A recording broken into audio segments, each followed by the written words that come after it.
Well, howdy guys, how are you today? This is just a little information about my kind of boring world I live in.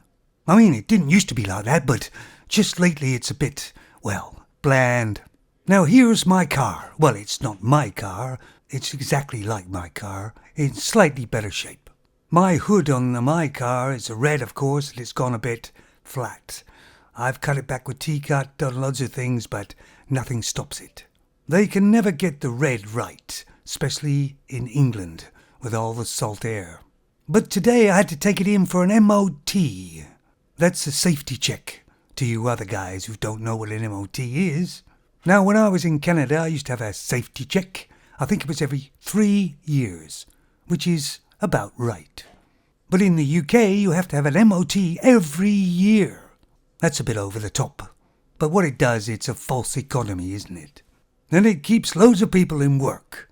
And mostly everybody in the UK dreads taking their car in for an MOT. Anyway, luckily enough, mine did pass. With an advisory of my tyres are getting a bit worn out. Oh, I wouldn't mind just the front tyres, of course. But no, all of them are wearing out about the same. So you can see what's going to happen. I'm going to renew all those tyres, which isn't going to be cheap. And then something will happen in the motor and it'll blow up. Just the way I feel, that's all.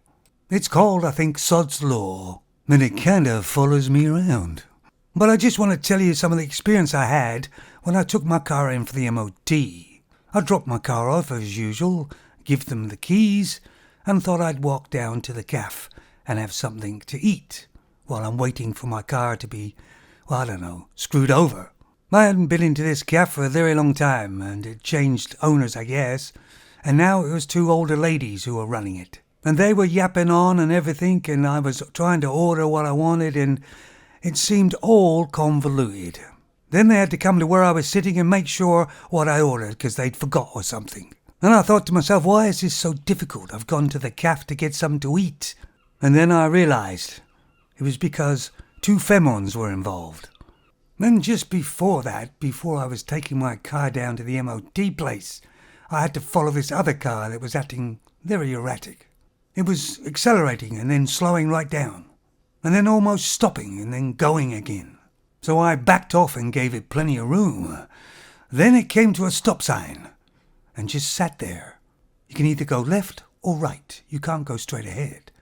No indication of what way the car was going, though. Then it took off. Right. No indication. And guess what? Yeah, it's a femon driving. After I had something to eat at the cafe, I thought I'd walk down and look at the sea. Then this femon came out of nowhere walking her great big dog. And I could see that if that dog wanted to do something, she'd have no control over it. So I gave her a wide berth. On the way back, there was this older lady walking her Labrador. They had nice dogs, Labradors. And she had plenty of room to go anywhere, but no, she has to come walking over to me. And she made sure I saw her, and she was right up close to me with her dog, and then slowly walked by. I mean, really? Do they really need this much attention all the time? One day I'd like to just go somewhere and not have anything to do with femons whatsoever. But you can't help it, can you? They come over, they get in your face. They're just very annoying. Oh, I know most of them are narcissists. But don't narcissists even have a day off? I mean, I don't hate femons, of course. It's just their nature, but even if you choose to want to have nothing to do with them, you can't. And a lot of them are full of lies, deceit, and drama. I just want a quiet life. Well, I guess I'll get that when I'm dead. Something to look forward to, I guess. You take it easy, fellas.